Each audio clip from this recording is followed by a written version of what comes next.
This is the second generation Aprilia RSV1000, and this is the Bennett's Bike Social Guide to buying one. For many years, this was the achievable Italian exotica. You've got lightweight OZ wheels, fully adjustable Öhlins suspension, Brembo radial calipers, dripping with carbon fiber, a beautiful machine. With the Generation 2, the R became the factory and the standard bike became the R. The good thing about that, the forks, the brakes, the wheels are all interchangeable, so you can find that you've got different spec versions of the bikes. The difference between the factory and the R is that the factory benefited from fully adjustable Öhlins suspension, but watch out, if the bike has been sitting a while, those fork seals are known for perishing, and if the pinch bolt's been over tightened, it can crack them. But the good news is they are fully rebuildable. I'm not going to say these engines are bulletproof, but they dominated the track day scene for a long time. For the second generation RSV, it got a more powerful engine, about 143 horsepower, and the 60-degree V2 inlet was a lot more aggressive and fun than, say, compared to a Ducati engine. Now, things to look out for on those is unbalanced throttle bodies, so that can make them quite snatchy, so you want to make sure they're balanced. The second generation RSV had a complete facelift as well as an engine upgrade,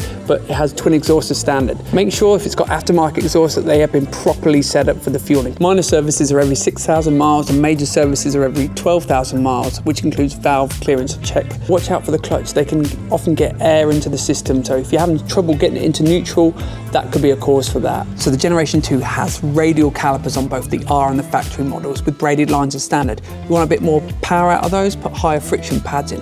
It's not the same story for the rear though. The horizontal mounted master cylinder is right close to the engine. It basically get warm and bleed air into it, and it's super hard to adjust.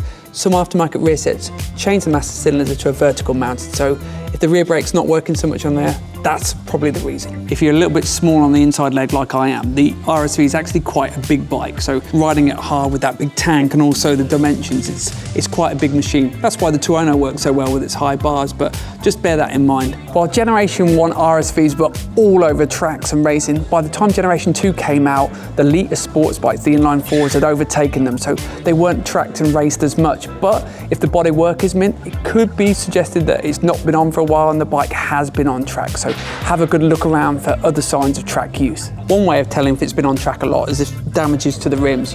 Track use sees a lot of tyre changes, so you'll see pitted rims. With these second generation RSVs, if they've been dropped, the exhaust or the rear sets have a habit of going into the swing arm and can write bikes off. So get an HPI check and also look for any damage on the swing arm. Aside from a lap timer, there are no rider aids on this. So with a bike with no traction control and a big powerful V-twin, you've got to be careful. This is a bike that you're never going to tire of seeing when you open the garage, and it's fast becoming a collectible classic. If you want to see more new and used buying advice, head over to bikesocial.co.uk.